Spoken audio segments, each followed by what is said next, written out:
Bismillahirrahmanirrahim. Em nome de Deus, o Clementíssimo, Misericordiosíssimo.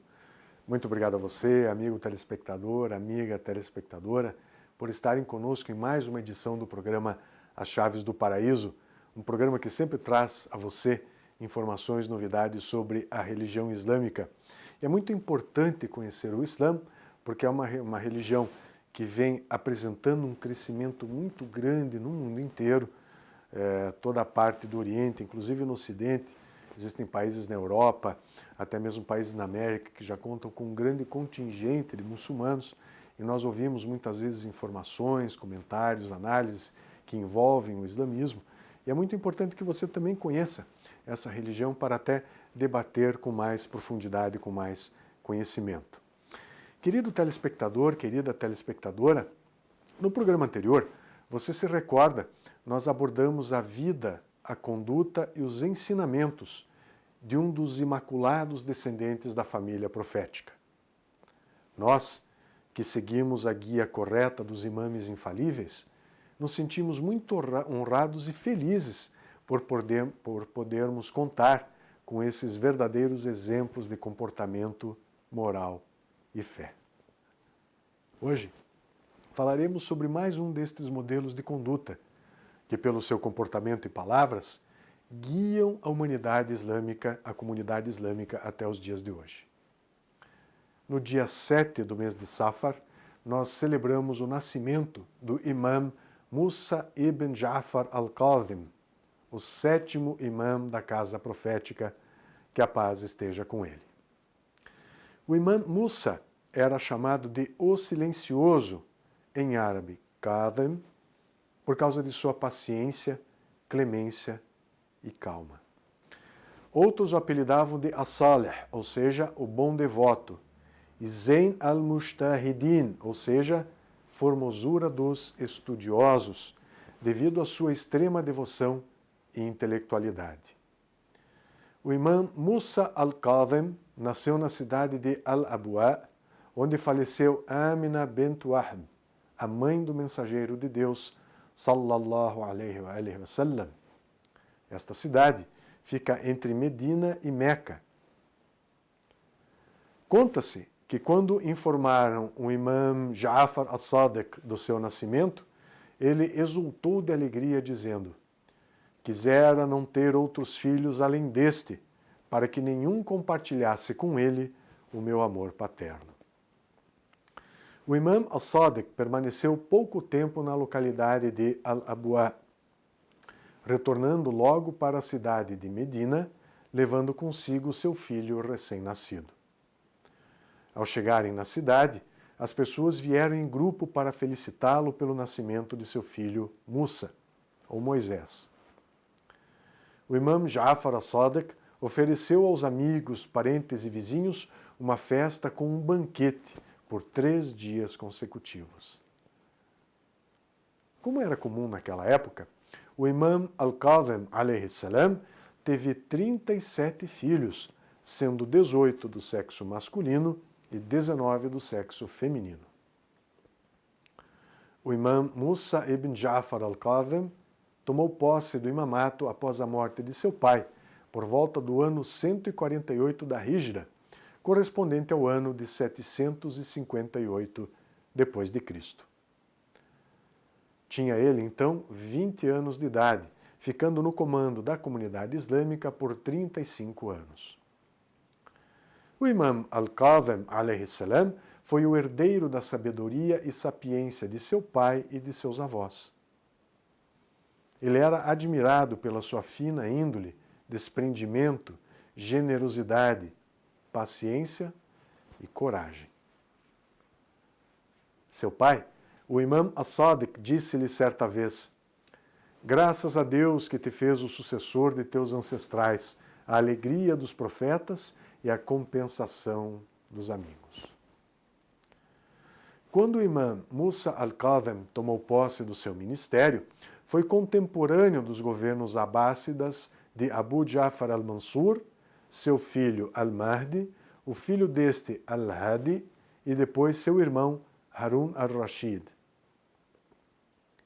Durante todos esses governos abássidas mencionados, os membros da linhagem do profeta de Deus e seus adeptos foram cruelmente perseguidos e assassinados, tanto individualmente quanto em massa. Só pelo fato de terem reivindicado o direito do povo e da justiça. Aliás, mais do que isso, o imamato é um mandamento divino, ou seja, quem o desobedece, desobedece a Allah subhanahu wa ta'ala.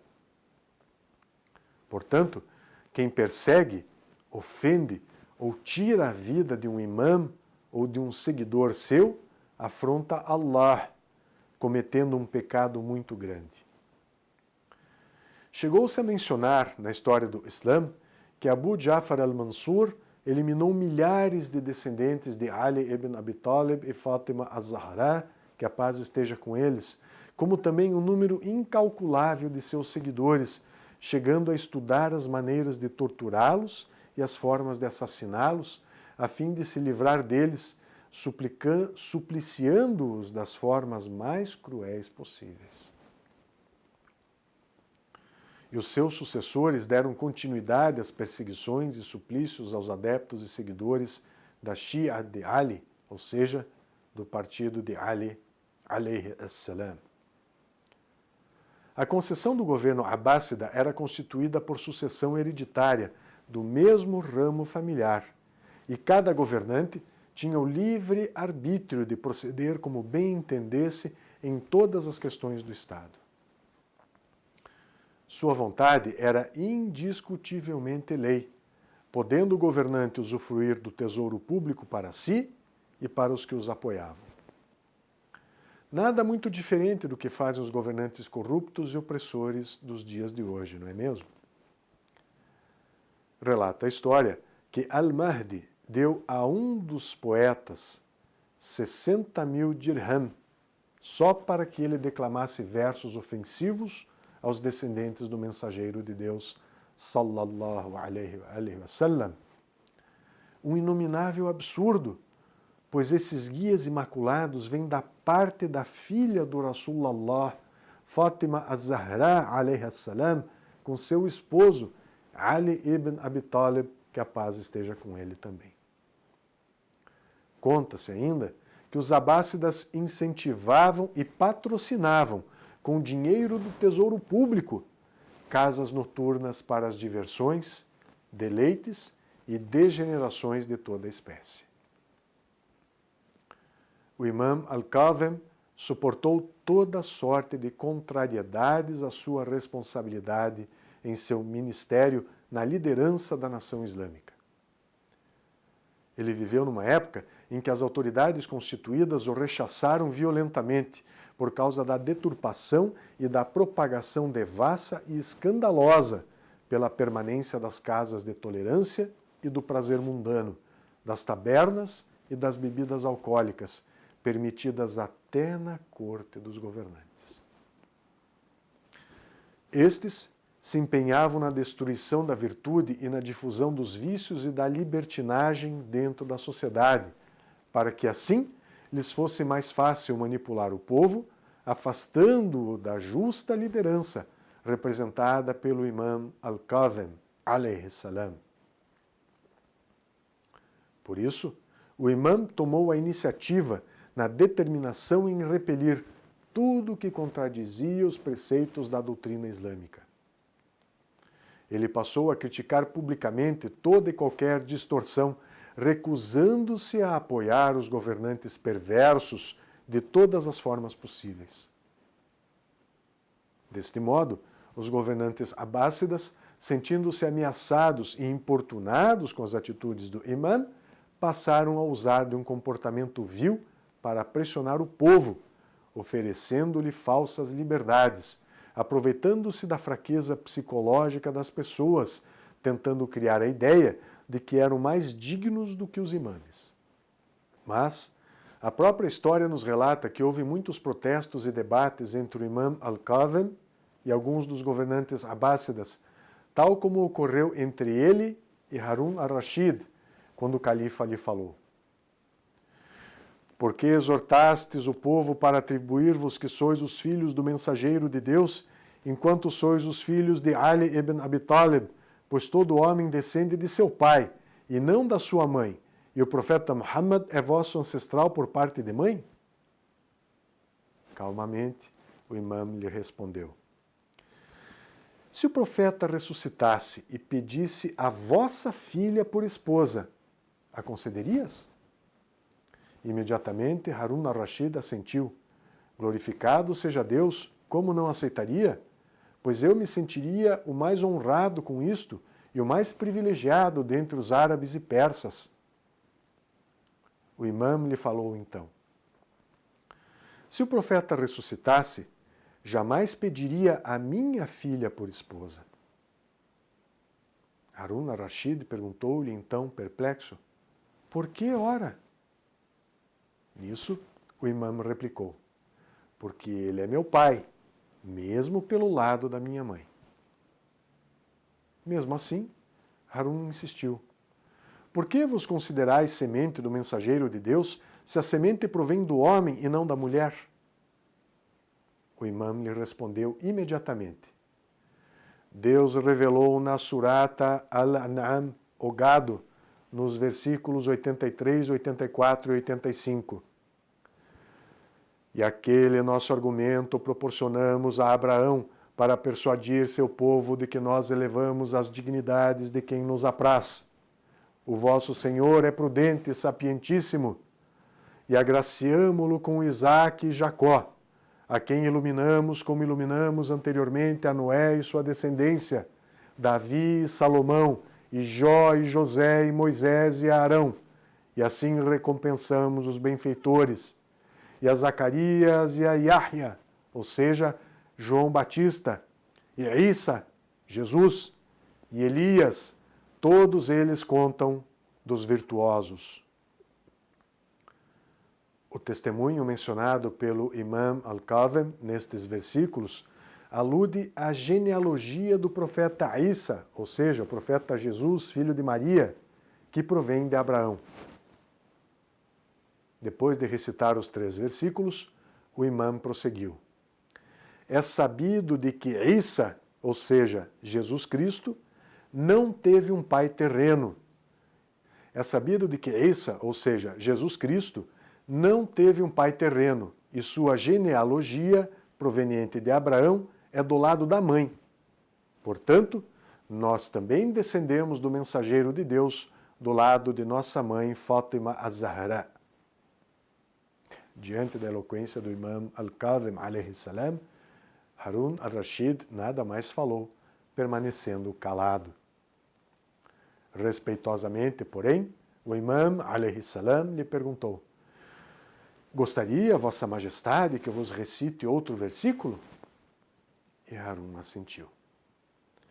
O imã então começou a recitar o versículo 61 da Surata Al-Imran, ou seja, a família de Imran, que diz: e quem discute contigo a respeito dela, ou seja, da verdade, depois do que veio em conhecimento, diz-lhe: vinde, convoquemos nossos filhos e vossos filhos, nossas mulheres e vossas mulheres, e nós mesmos.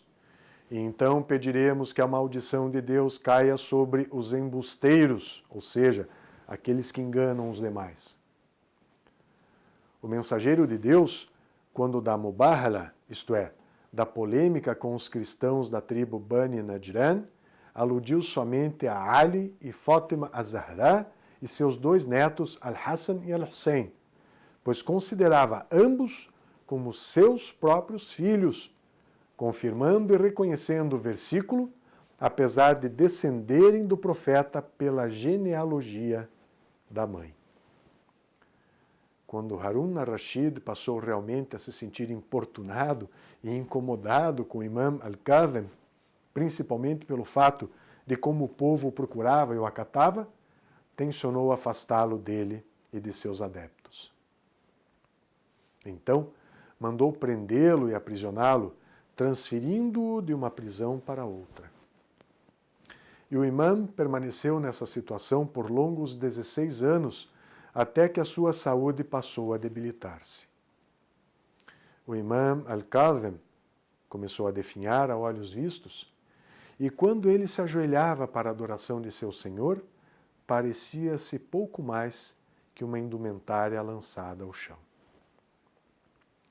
Muitas vezes, o emissário de Harun al-Rashid, ao presenciar o estado lamentável do imã, dizia-lhe: o califa vos perdoa e manda-vos soltar com a condição de pedir-lhe perdão e implorar-lhe a benevolência. Quando o imã, a.s., ouvia isto, levantava-se indignado e silencioso, preferindo suportar o fel do presídio do que colocar a sua mão na mão do opressor, para jamais realizar o desejo íntimo de Harun al-Rashid. Mais que isso, o imã Musa al-Kadhim, a.s., mandava-lhe a mensagem que dizia: não passará por mim um dia de calamidade que não passe por ti um dia de misericórdia, até sermos todos conduzidos ao dia que não terá fim. E então, lá é que sucumbirão os proscritos. O califa Abbásida Harun al-Rashid não se satisfazia em jogar o imã no presídio, mandava ainda algemá-lo com ferros, abandonando-o em celas fétidas e subterrâneas, donde não se distinguia o dia da noite. A resistência do imã, contudo, era forte. Ele não retrocedia em sua moral e não capitulava diante do opressor, legando-nos uma mensagem e uma lição de resistência e fé no Altíssimo. Aliás, essa sempre foi uma característica de todos os descendentes do profeta. Que Deus os abençoe a todos. Todos eles resistiram bravamente aos opressores, levantando diante da comunidade islâmica a bandeira da fé, da retidão, do caráter e da crença verdadeira em Allah subhanahu wa ta'ala. Ciente da resistência do imã Musa ibn Ja'far al-Kadhim, o califa Harun al-Rashid mandou que seus acólitos lhe ministrassem veneno na comida. E assim, o imã Al-Kadhim, que a paz esteja com ele, morreu aos 45 anos de idade, envenenado e martirizado na prisão em Bagdad, longe dos familiares e de seus filhos. Seu martírio aconteceu no ano 173 da Hijra, ou 790 depois de Cristo. 4 carcereiros carregaram seu corpo e o jogaram de sobre uma ponte como sinal de desprezo. Quando se espalhou a notícia da morte e do desrespeito aos restos mortais do imã Musa al-Kadhim, a.s., a população se indignou e se entristeceu. Os lamentos eram ouvidos por toda parte. Ao ver o que ocorria, Harun al-Rashid saiu descalço de seu palácio, batendo na própria cabeça pelo que fez com o imã. Foi assim que a estrela do imã desapareceu e seu corpo foi enterrado no cemitério dos Bani Hashim, ao norte de Bagdad. Hoje, o local é conhecido como o Cemitério do Silêncio, ou Al-Kadhimiyya. Querido amigo telespectador, querida amiga telespectadora, rogamos a Allah subhanahu wa ta'ala que o exemplo do imã Musa al-Kadhim, a.s., que a paz esteja com ele, nos inspire diante das dificuldades que enfrentamos também em nossas vidas. Que não esmoreçamos, que não nos abaixemos, que não esmoreçamos diante das dificuldades e que continuemos o nosso caminho sempre adiante, porque à frente certamente estará a vitória daqueles que têm o firme propósito de defender e praticar o bem. Não deixe de acessar a nossa página na internet, a página do Instituto Brasileiro de Estudos Islâmicos, www.ibpr.com.br. Nós também estamos no Facebook, na página da Mesquita Imam Ali. É só procurar lá no mecanismo de busca. Não deixe de acompanhar este e outros programas. Se você perdeu algum deles, não se preocupe. Nós temos todos eles no canal da Sociedade Beneficente Muçulmana do Paraná, no YouTube. Dúvidas, críticas, sugestões? Mande sua mensagem para o nosso e-mail ibpr@ibpr.com.br. Wassalamu alaikum, que a paz esteja convosco. صلوات صلوات صلوات